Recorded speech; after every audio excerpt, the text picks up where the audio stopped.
Every season of Survivor is a story. There are main characters, sidekicks, comic reliefs, and villains. A good season of Survivor tells a compelling story. It will grip you and have you rooting for someone and against someone else. You will want to watch episode after episode to see what happens next until it all finishes with a hopefully satisfying conclusion. Each story that we look at together will go through one character's journey from beginning to end, from the time that they are introduced until they inevitably get their torch snuffed or win the game. We will look at every character moment and strategic move to determine whether they were a hero or a villain and whether they were a good or bad strategist. And with that, welcome to Once Upon an Island.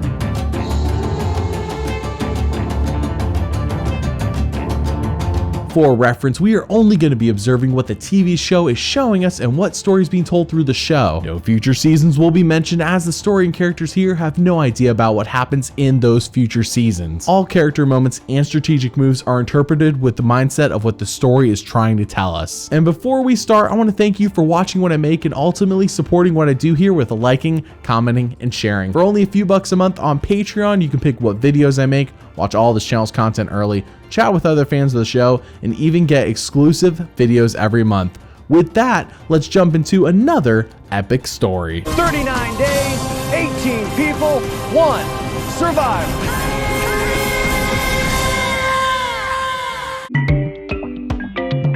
Bobby John, a castaway who previously played on Season 10 Survivor Palau, is again a castaway on Season 11 Survivor Guatemala. Prior to him and Stephanie making their return this season, only one other player had ever played in back-to-back seasons of Survivor, and that was Rupert. So this is fairly new territory being touched on here, especially given this season's twist. So how does he do, and can he break the winless curse he experienced on Palau? Let's find out. Survivor Guatemala begins in the Maya ruins, and it is beautiful, though its introduction is fairly quick, as it introduces us to 16 castaways separated already onto their two respective tribes, Yasha and Nakum. Jeff then talks to the new castaways before saying, "I bet you all didn't see this coming, but we have a surprise in store for you." And then boom, Bobby John and Stephanie making a comeback. Each tribe will have one other tool to aid you in this game. Come on out.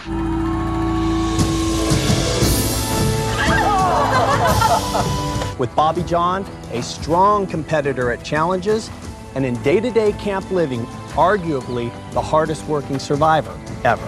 While it is nice that Bobby John is introduced as a tool to aid the players, he is still playing to win the $1 million, and really he has an advantage since he knows a lot of what to expect when playing Survivor now. The show has never, ever before mixed new and returning players together, so these are uncharted waters for everyone involved. Some of the new players give their thoughts on Bobby John's return, and let's say it's mixed. We're really happy to have Bobby John on our tribe. A man is just stronger than a woman is, and it makes it easy on the eyes around the tribe, so that's always plus. Bobby John's a tough worker, supposedly, so I hear. I don't know. We'll have to see. But, he's kind of a little bit dumb, I guess you'd say. However, in Bobby John's first confessional, he feels good being back playing Survivor, and it definitely seems like Stephanie really gets the spotlight, so he can hide behind her whenever they are together. But Survivor doesn't just let these tribes go to their camps and get the game started right away. Oh no, that would be way too easy. Both Yasha and Nakum need to hike 11 miles through the Guatemalan forest, and whoever can do this first wins the better of the two camps. While on this massive hike, people get hurt. They also end up hiking into the night and have to sleep overnight in the jungle. And the next day, something a bit crazy happens. Being back in Survivor, I was glad to get a new start. I felt like $1 million at the beginning of the race, but we got to make time, because I guarantee you, Miss Stephanie's over there running things, and she won't take time. You drop it, you leave it, you go. Come on, Bobby John! All of a sudden, I just got cold as ice, and my body severely cramped. I know it was dehydration, but I've never felt that type of pain before. I knew the other tribe was definitely on our tails, so it's kind of like you got to suck it up. Bobby John completely overworks himself. It is a scary sight to see, and it is clear that Guatemala will not be a vacation like Palau was. Despite this though, the two tribes finally see the end, and who ends up winning the Maya Ruins camp? Congratulations. Nicely done, guys. You guys definitely earned the better of the two camps. It's a good thing all the hard work paid off, but Nakum isn't quite done just yet, experiencing the effects of this hike as every man seems to be hurting bad, including Bobby John. Bobby John? Bobby John? Huh? Oh, his eyes are rolling back. Bobby John? Bobby John? Come on. Bobby John? Bobby? Stay with me. I started having the shakes, just was cramping everywhere that I never knew I could cramp. If it would have been for Margaret, I really felt I might have had a seizure. It's a nightmare. Palau was recess compared to Guatemala. Thankfully, Nakum gets to rest for the remainder of day 2 because that was a scary sight to see twice now with Bobby John. His work ethic clearly hasn't changed one bit since Palau, and it is now time for the immunity challenge. This episode just moves at a breakneck pace. And since Stephanie and Bobby John are on separate tribes, someone has to break the curse. It's inevitable. So who ends up doing this?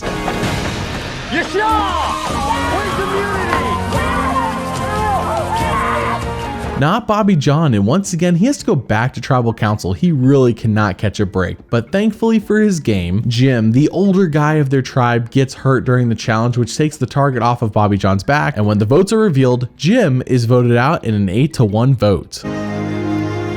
Jim, tribe has spoken.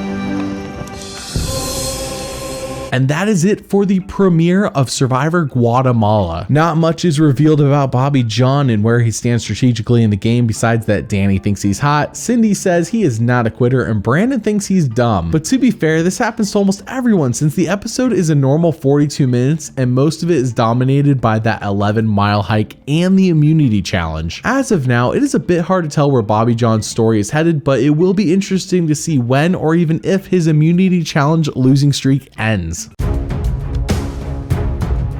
Episode 2 begins and Bobby John is tired. Oh, he's real tired of going to tribal council. Tonight we had tribal council, and it seems like that's where I live. It seems like I'm paying rent at tribal council.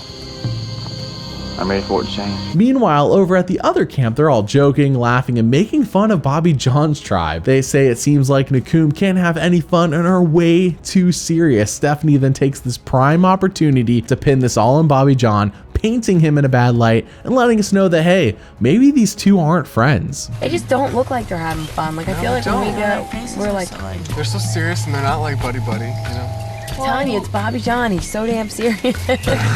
However, Nakum does go on to win the reward challenge, but then the real test comes for Bobby John. The immunity challenge is a tug-of-war contest between both tribes, with them having 5 minutes to pull the other tribe to their side of the pit. And finally, we see the return of the man, the myth, the Tarzan, who goes insane during challenges that we saw back in Palau. Brian going back. However, since neither tribe can pull this one off, it becomes a bunch of one-on-one showdowns to see who will win, and while Bobby John does not partake in any of these, his tribe does pull out the win, and the curse is finally broken. Life is good. 3, 2, 1, this challenge is over. Nakum wins immunity. Congratulations, immunity.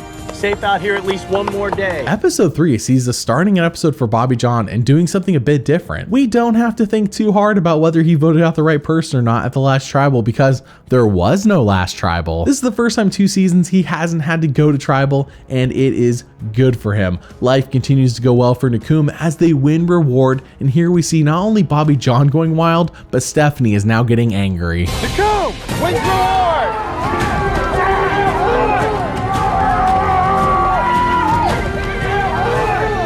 Feeling real good. Won our reward challenge today, and I'm not too used to winning, so felt good to win. Back at camp, the Nakum tribe is hot and really wants to cool off in the river, but can't. Now, why is that? Because the river is loaded with crocodiles, and the risk is far too high of a croc getting them if they go in. But for some of the tribe, the risk is worth it. So they paddle out to where the river is deeper, cooler, and more likely filled with crocs, though they don't think that, and they get out, Bobby John included.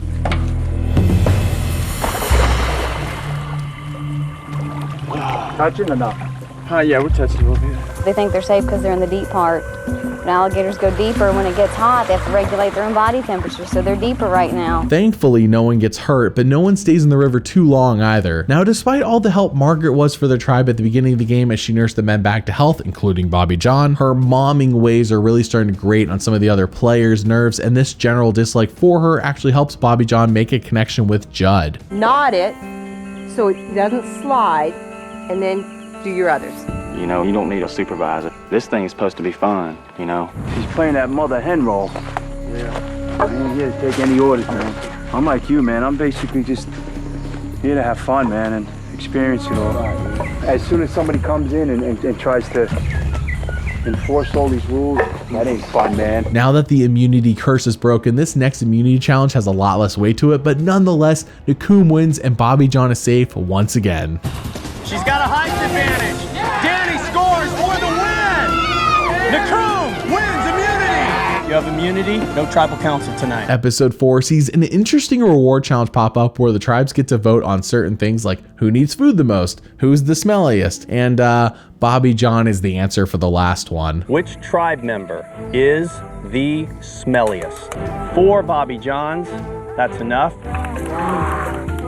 Shampoo there, Bobby John. Use all that soap. Don't romance it, sweetheart. Oh, man. Use all that soap. But in a surprise twist, the tribes are completely swapped up with Bobby John going to Yasha and is still with Danny, Brandon, and Blake. So he's at the new Yasha up 4-3 over the other tribe. You're switching tribes.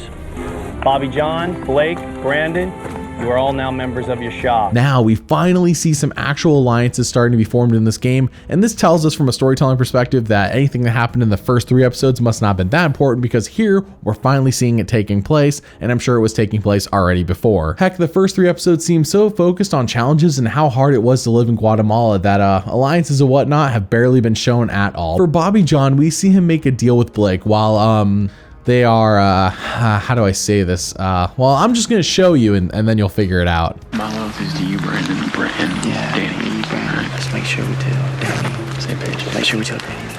Danny's gone. Yeah, while peeing. I guess I could have just said that. But anyways, the winning streak for him continues as Yasha wins immunity, and he has now won 6 of the 7 challenges so far if you count the hike. Maybe Stephanie was really the cursed player in Palau. Keep on popping it, Brandon. Brandon connects for Yasha. Yasha wins immunity. Episode 5 sees a reward challenge where both tribes need to essentially do some tasks that lead them to getting in a cart and riding down a hill at the end. This challenge is not even close, and while his tribe wins and celebrates, it's legs up for Bobby John, who is having the time of his life.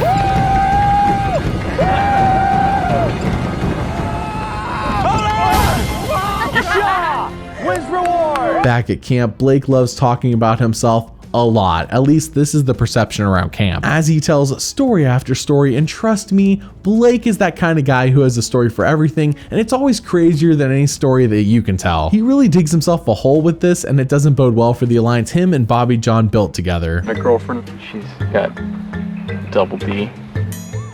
She's got big boobs. Really? But then she got the pill. Yeah. And they get bigger. Gives us both a warning for not having proper signaling devices or whistles. And I'm like, dude, we rented these for 2 hours. We don't live here. We live in downtown Dallas. Yeah. At the immunity challenge, this may come as a surprise at this point, but Yasha loses, and for the first time since episode 1, Bobby John has to go to tribal council. The even bigger incident here is when Jamie smack talks and Bobby John reacts. The coup wins immunity.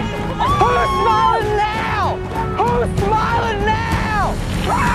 Yes! This seemingly out of nowhere rivalry is a bit of a surprise, but nonetheless, back at camp, Bobby John explains that apparently their states are rivals, and that is the real underlying issue here. Now, this doesn't make much sense to me, and I'm from the South, but it matters to him, and therefore it is relevant to this story. Ooh, that burns me up. There's a way to win, there's a way to lose. And he's from Georgia too. Alabama, Georgia kind of have rivals.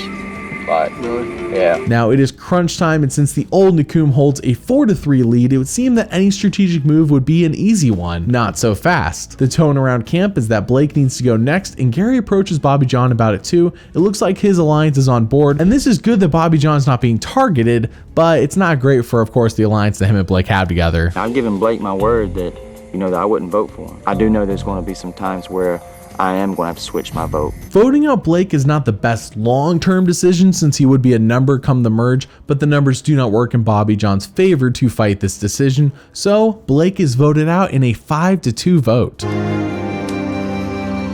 Blake, the tribe has spoken. It's time Episode 6 starts with Brandon asking Bobby John, "What the heck, man? I thought we were aligned with Blake, so why was I the only one to vote with him at last night's tribal?" Bobby John then essentially explains that because the majority wanted Blake, it would be a losing battle for him to have pushed to keep him. And I must say, we would not have seen this from Bobby John and Palau, so he's definitely improved. I know I liked him, and I know you liked him, but he was rubbing a lot of other people the wrong way. At the challenge, it is a twist we've seen a couple times now where both tribes are going to tribal council no matter what. For the reward challenge, it essentially boils down to pushing a massive ball into the other team's goal. When Jamie scores on Bobby John, that rivalry mentioned before amplifies the levels we have not seen on Survivor before, and I don't think we will ever see again.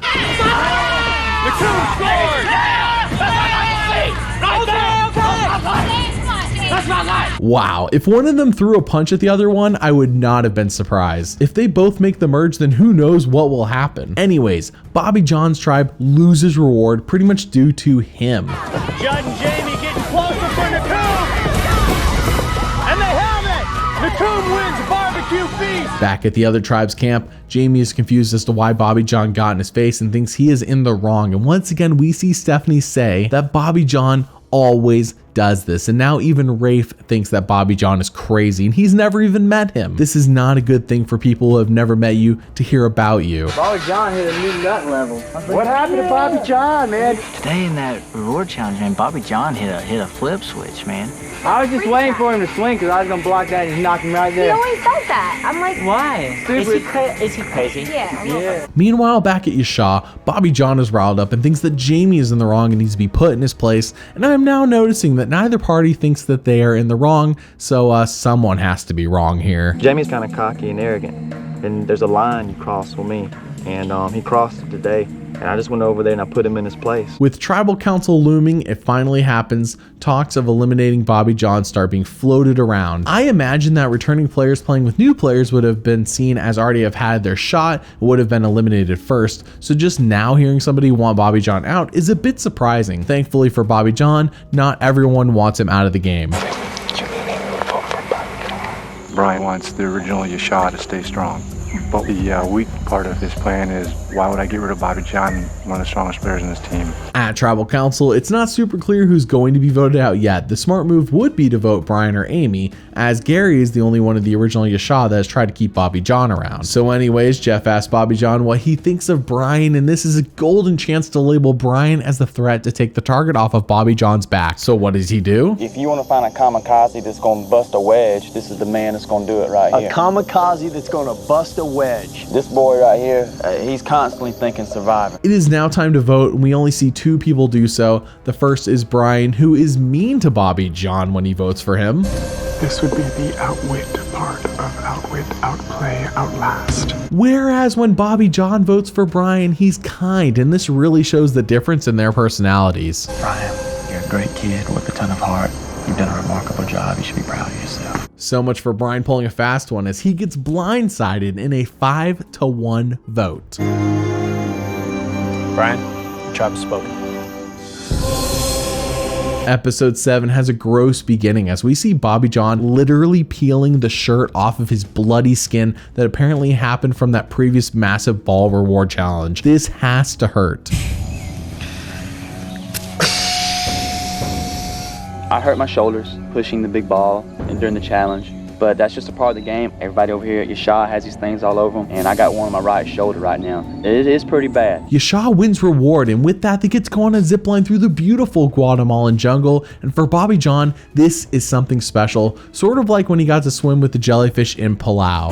We got to swing through the jungle on these cables, and just felt just majestic going through the jungle with the wind hitting your face and just looking at all these tall plants and trees and stuff. That's stuff I see in the movies, you know. I've never done anything like that in my entire life before. I'll probably never do it again. It is now the next day, and we all know what that means. Oh, you don't? Why, it's Danny's birthday, of course. And she has this wild idea to go over to their tribe and say, hey, why don't you guys come over and we'll hang out in the pool cage, sort of like a pre-merge meeting. Brilliant move by Danny, but we're saving that discussion for her story. For now, somehow Bobby John compares this meeting to Maya culture, and I am unsure how he knows this much information. Today is just about fellowship. We're coming together. I mean, the chief of the tribes in ancient Mayan times would go and communicate with each other. They would sit and they would smoke. and they would be at war later on. While in the pool cage, something a bit gross happens. Let me just show you. These things are eating this stuff. I almost caught one though. I have absolutely no words for this. Anyways, Yasha loses immunity, and that target that started to be brought up in the prior episode for Bobby John gets expanded upon here, as Danny expresses that it isn't fair that him and Stephanie have gotten second chances at the $1 million while everyone else in the game is on their first attempt. He should go next. I thought that wasn't fair at all for both of them to come back because it's such a big advantage for the two of them. The other thing too, Bobby John and Stephanie have had a chance to play this game before, and none of us have. We then hear basically the foreshadowing to how his story is going to end. There's really no other way to analyze this and why it was shown to us here, as he says, I want to make it to the jury. To me, that would be a lifelong dream come true.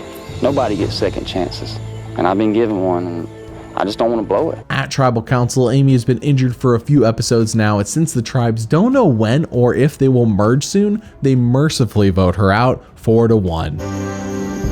Amy, tribe has spoken. But right after that, turns out it was sooner than we thought, as Jeff drops a surprise bombshell on them all. The four of you will not go back to your camp. You'll go directly to Nakum's camp. You and Nakum are no longer two tribes. You're going to merge into one new tribe.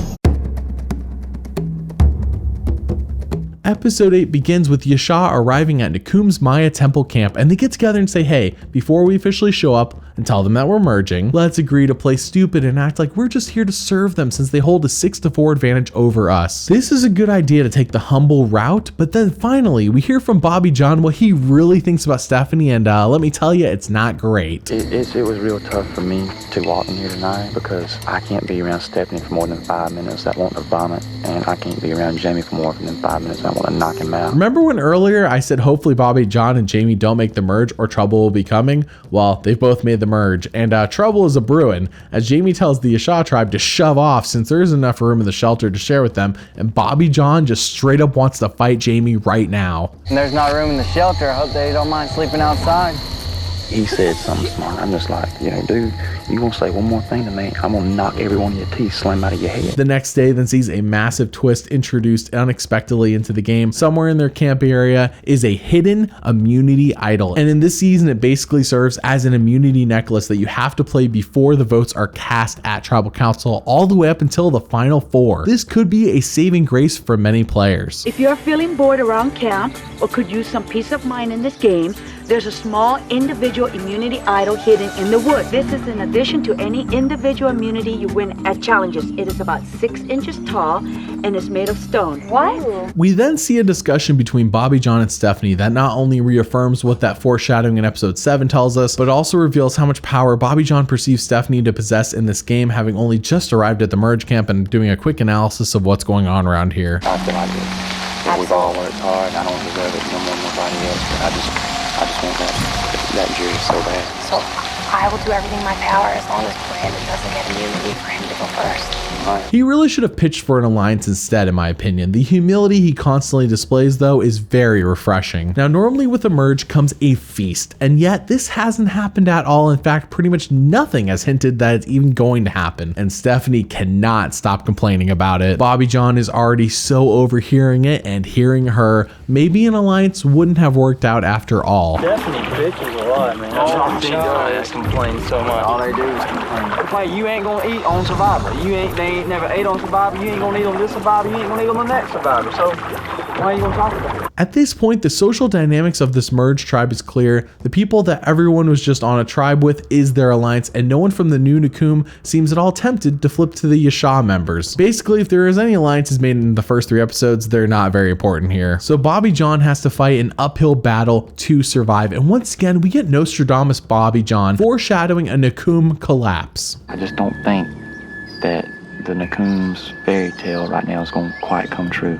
They really think that those 6 are going to make it down to the final 6. For some reason, I just don't think that's going to happen. At the immunity challenge, everyone is given the option to eat instead of compete. And this is the first time this has happened in Survivor thus far. So Rafe, Stephanie, and Jamie all sit out. However, while the challenge is taking place, Jamie runs his mouth and confirms that Brandon and Bobby John are the next to go. So of course, this causes a fight. Brandon and Bobby John know they have a chance of going home tonight because they're the best 2 athletes in the group. Thought we were one tribe. You know it's not one tribe. Yeah, but So why are you saying that right now? Bobby John, you knew you had to win immunity today, bud. Now you're giving me...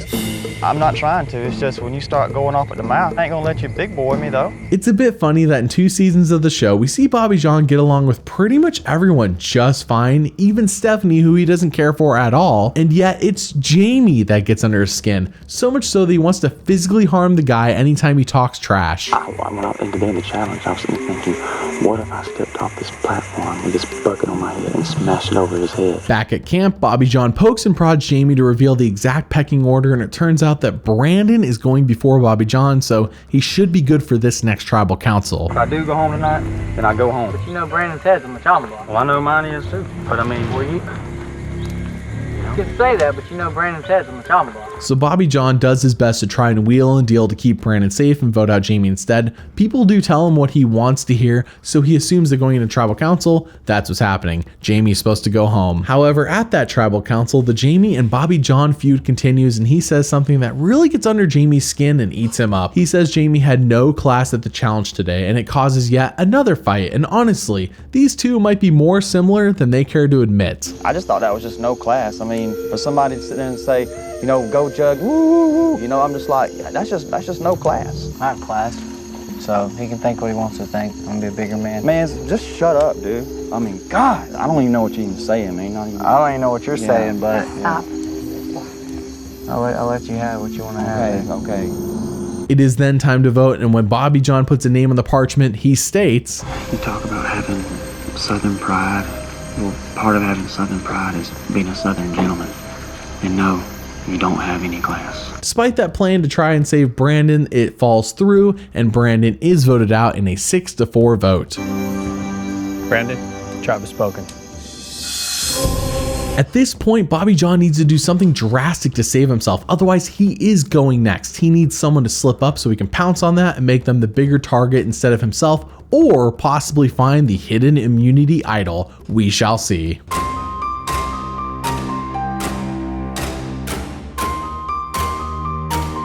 It is episode 9 and the game is closing in fast on Bobby John. Jamie approaches him and says, "Hey man, what do you mean I had no class? That means a lot to me." To which Bobby John explains his point quite elegantly, and somehow these two do smooth things over for now. Why'd you say I had no class? That's just how it came off to me, you know? It broke my heart. It did. I'm sorry. I don't mean to break anybody's heart. Are we cool? I hate all the drama, but I'm just telling you. Well, hey. Hallelujah. Speak your heart. The hidden immunity idol has yet to be found, at least that we're aware of, and everyone is still on the hunt for it, including Bobby John, who says he has been looking every single day and knows he needs it to save his hide. At the reward challenge, it is a spear throwing contest, and the closer you are to the target, the better the meal you get. Basically, first place gets a huge feast, and last place is getting like a little cup of rice. Jamie gets fourth, but then takes the route of sacrifice as he gives up that spot to take last place instead to make up for the classless move he made in the last episode. He really took what Bobby John said to heart. Jamie, take your spot in number 4. It's all the same to you, Jeff. Since I had such bad actions yesterday, I'd like to take the last place meal and let all the other people move up. Judd ends up getting first place though, and when he gets his massive meal and an unlimited open bar, he gets to pick 2 people to join him, so he selects Stephanie and Bobby John. This is great. It could be an opening to align with Judd and the majority for Bobby John. As soon as I walked in the game, his arms wide open.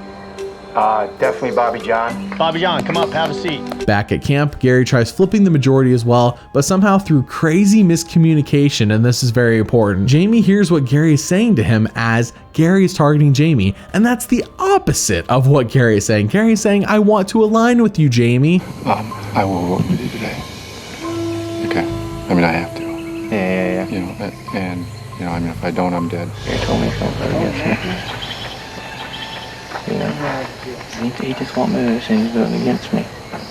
That's interesting. But somehow, this miscommunication makes Gary target number 1. But this is all great for Bobby John's survival. Got a great plan in place. We're gonna get rid of Gary first. We're voting Gary out, right? continues to go just because he's head gaming everybody. Now, Bobby John doesn't win immunity, but honestly, he doesn't really need to since he's not the target now. Even Judd and Jamie say straight to his face before Tribal that, hey, you're good to go. And those are the two people who are not good at lying. You're not going tonight? Okay. Cool. We need you, bud. So it's clear Gary is going home. That is until at Tribal Council. If anybody has found the immunity idol and wants to use it tonight, now's the time to bring it up. Oh my God, Gary. Oh man, good job, Gary. I knew it. Gary found the hidden immunity idol, and the show didn't even tell us that he did so. What a blindside. Bobby John is then unfortunately voted out in a 6-2-1 vote, with only Danny sticking with him. Bob John, job spoken. Thank you very much. I enjoyed it. See ya. Hang in there. Good luck. So let's break this down. How is Bobby John as a character? Now, he's pretty much the same guy we saw in Palau, but his distaste for Stephanie and his rivalry with Jamie really unveiled a side of him we had not seen before. He was still a wild man in challenges and a gentleman at camp, but those two people really got under his skin in a way that no one else did in Palau, and I would say that due to this, he was a more entertaining character this time around, since in Palau he was a bit flat, but here he had some spice to him. The choice for him to return from Palau makes sense if they had to pick any male from the disastrous Oolong tribe, and he did add some fun wrinkles to the season, so he was a worthwhile addition. Out of 16 character moments shown on the show, 10 were heroic and 6 were villainous, making Bobby John a hero character on Survivor Guatemala. Now, how is Bobby John as a strategist? Let's start with what he was in Palau, because this is important. And what he was in Palau was not great. Sure, he outlasted almost everyone on his own tribe, but his tribe was terrible, and he basically made 0 alliances until the very end